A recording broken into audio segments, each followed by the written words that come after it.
Un incendio, un accidente o un asesinato cuidadosamente orquestado. La verdad detrás de la muerte de Diogo J. se esconde en un lugar inesperado, un lugar oculto a plena vista, dentro del mismo club que lo vio brillar. Eran las 15 horas. El silencio tenso del club deportivo, roto solo por el jadeo de los familiares y el crujir de las botas policiales sobre el suelo de madera pulida, se transformó en un murmullo a medida que la noticia se propagaba como un reguero de pólvora, una compuerta oculta, descubierta bajo una vieja alfombra, estratégicamente ubicada debajo de un banco de madera.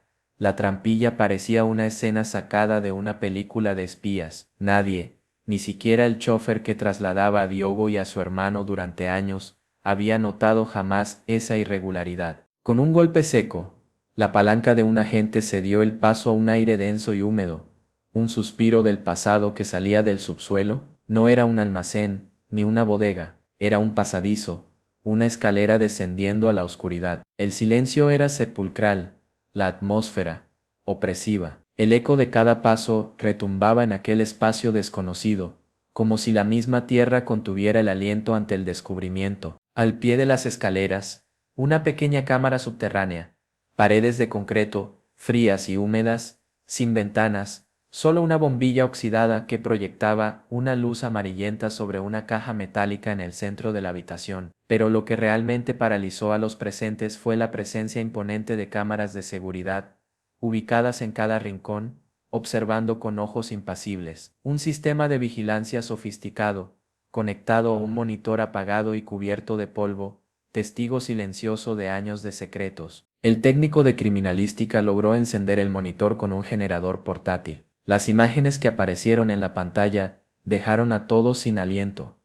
Entrenamientos, reuniones del club, pero también imágenes del interior de la casa de Diogo J. La sala de estar, la cocina, el dormitorio de su hermano, todo estaba registrado, una red de vigilancia secreta, sin que nadie supiera de su existencia. El desconcierto se apoderó de todos. Este no era solo un caso de muerte accidental, era algo mucho, mucho más grande. Las grabaciones más recientes mostraban una discusión acalorada entre Diogo y su hermano, la madre interviniendo desesperadamente para calmarlos. Diogo nervioso, alterado. Frases como "me están siguiendo", "el club ya no es seguro", "hay algo que ustedes no saben", resonaban en el silencio del cuarto oculto. La grabación se cortó abruptamente, a las 2:58 de la madrugada, justo antes de su desaparición. Las sospechas comenzaban a tomar forma. ¿Quién estaba observando a Diogo? Mientras el equipo de investigación analizaba las grabaciones,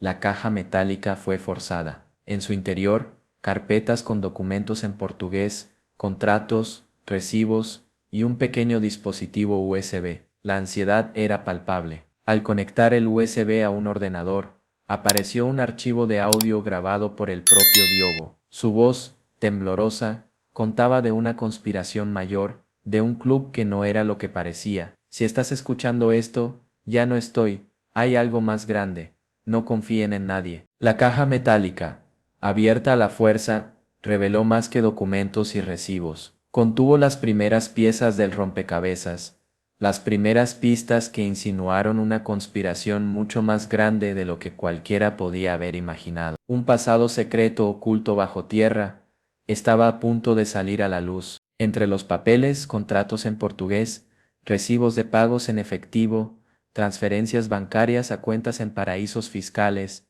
y nombres de jugadores, entrenadores, directivos del club, empresarios, incluso algunos funcionarios con lazos políticos, una maraña de conexiones sospechosas que apuntaba a algo más que una simple gestión financiera irregular. Había algo turbio, algo que se ocultaba tras esa fachada de éxito deportivo, pero la pieza clave fue un pequeño dispositivo USB.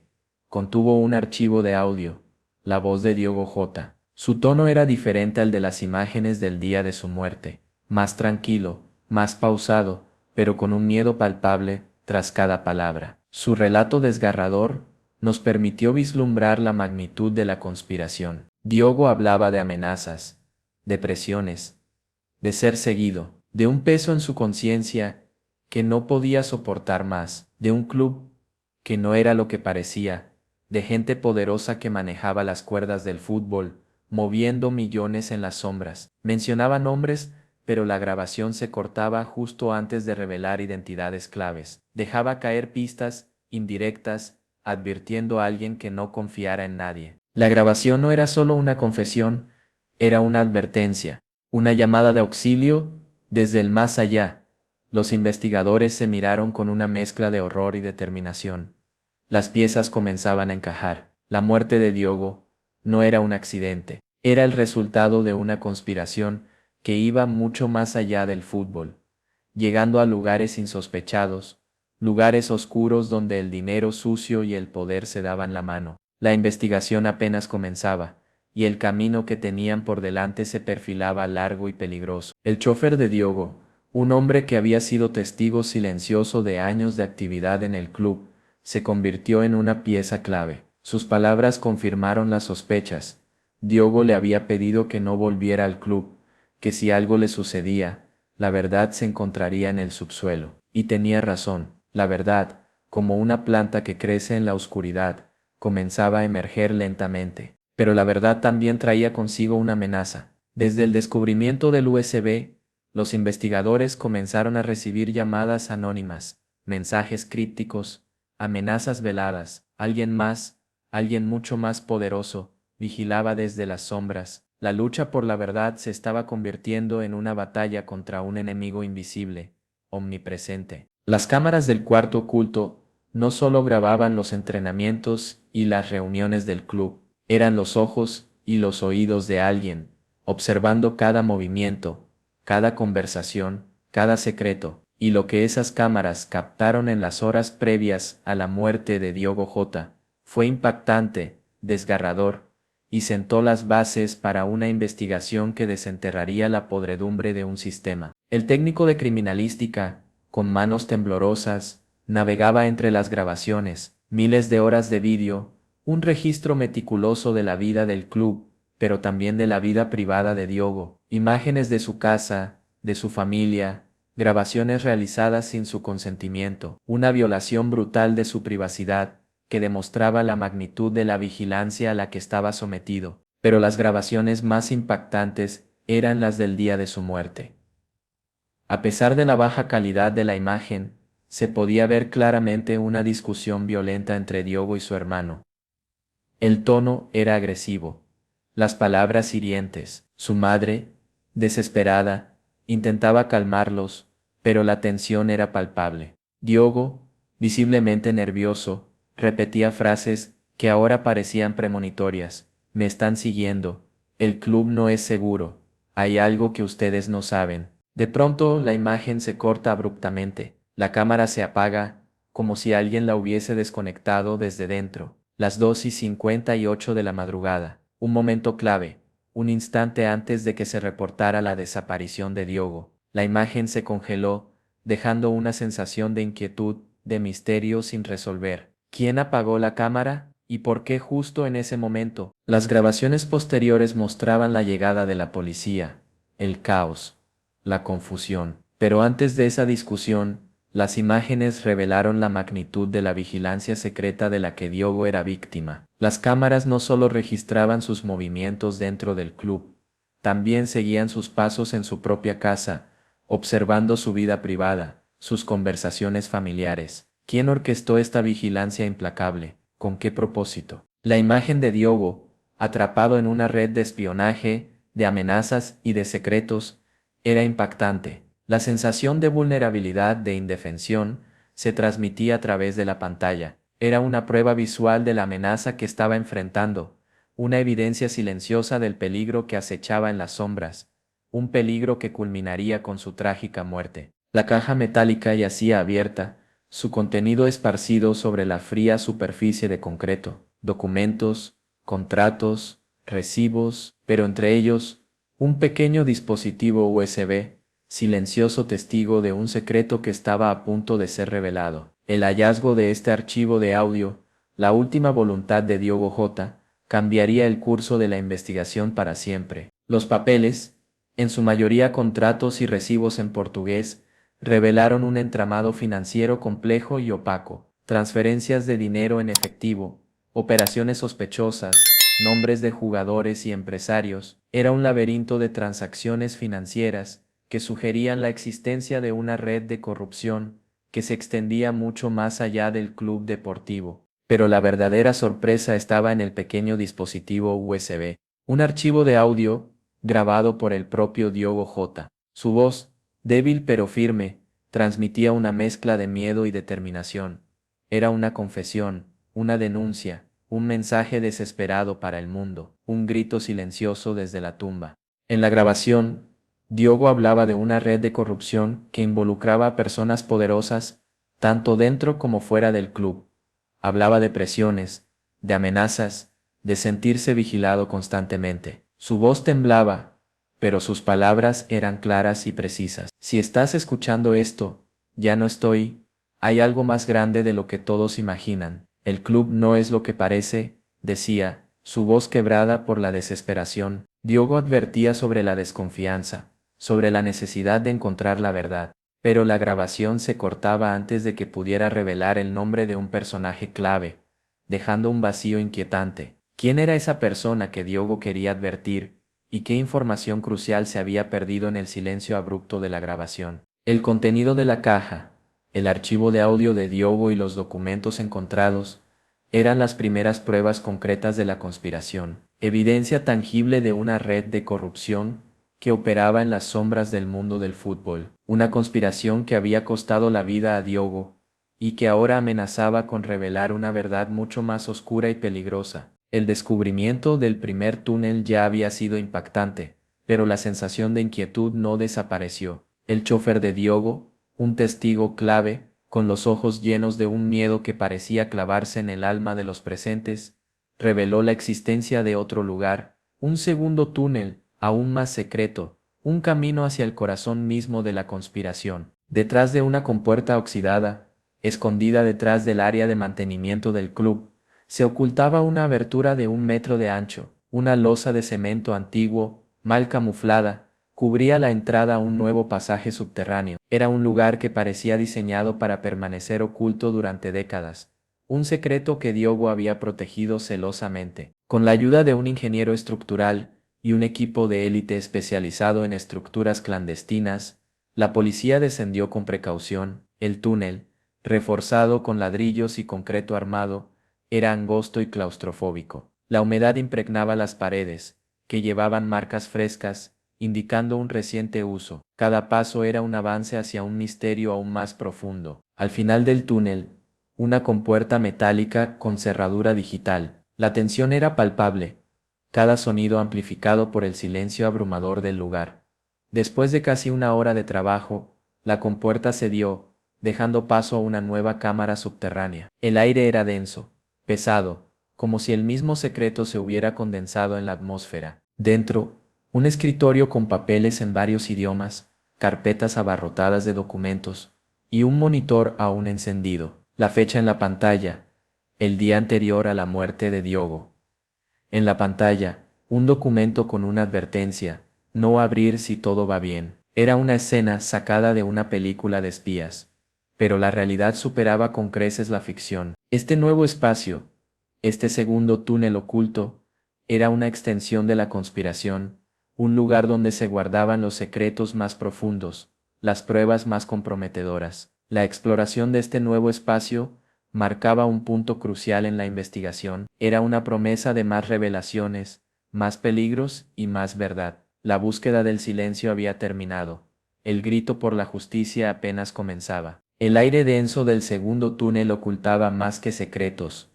Ocultaba nombres, nombres que resonaban en los pasillos del poder, en los despachos de los ejecutivos, en las altas esferas del fútbol internacional. El expediente J1042, encontrado en una carpeta marcada con la palabra peligro, contenía una lista de personas involucradas en una red de corrupción que iba mucho más allá de lo imaginable. El fiscal, un hombre curtido en 1000 batallas judiciales, palideció al leer la lista de nombres, directivos deportivos de renombre, empresarios poderosos, y la mención de algunos funcionarios diplomáticos, un entramado de conexiones que demostraba la magnitud de la conspiración, una red que se extendía a través de fronteras y continentes, un sistema perverso que utilizaba el fútbol como tapadera para sus operaciones ilegales. El expediente detallaba la forma en que el club deportivo se usaba para lavar dinero, para transferir fondos en efectivo de manera irregular, para ocultar contratos de jugadores a través de sociedades pantalla, un sistema complejo,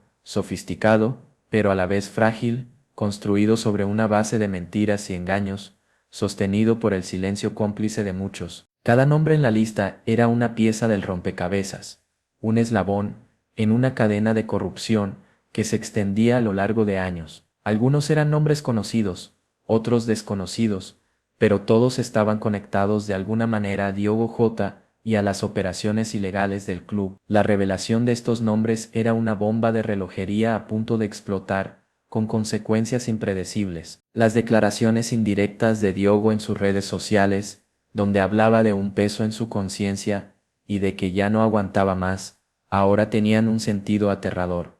Sus mensajes crípticos, antes ambiguos, se transformaban en pistas directas hacia la verdad. Las piezas del rompecabezas se unían, revelando un panorama mucho más oscuro de lo que jamás se había imaginado. El expediente Giotto 1042 no era solo una lista de nombres, era una condena, era la evidencia tangible de un sistema podrido, un sistema que se alimentaba de la avaricia y la impunidad, un sistema que había silenciado a Diogo Jota y que ahora estaba al borde del colapso. La justicia, al fin, comenzaba a hacer su trabajo. Una nota arrugada, encontrada en el asiento trasero del coche de Diogo semanas antes de su muerte, cambió el rumbo de la investigación. Escrita a mano por él mismo, contenía una frase desconcertante: si no regreso es porque no me dejaron, y si algo me pasa, busquen donde siempre jugamos en la infancia. Esa frase, una simple pista, un mensaje codificado, apuntaba hacia un lugar que hasta ese momento había sido ignorado,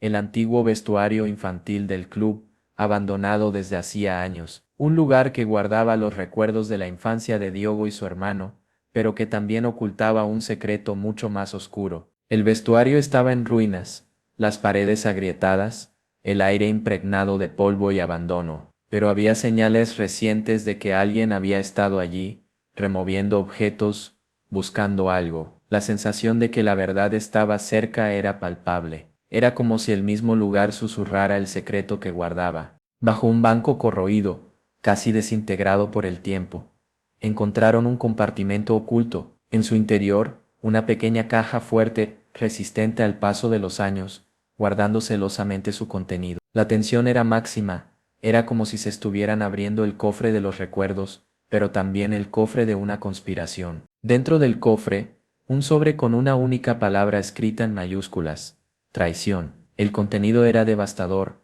fotos, audios, contratos, firmados por varios de los nombres del expediente. Diogo había reunido pruebas durante años, en secreto, guardando cuidadosamente cada pieza de evidencia que podría desentrañar la verdad. Entre las pruebas, había grabaciones de Diogo, hablando con su hermano, confesando el miedo, la presión, la amenaza latente. Había audios donde se le escuchaba decir: me quieren callado, me ofrecieron millones, pero no me van a comprar. Si algo me pasa, ya sabéis dónde buscar. Era una prueba irrefutable de su lucha contra un sistema corrupto, una lucha que le costaría la vida. La caja fuerte del antiguo vestuario infantil del club había contenido más que una simple advertencia.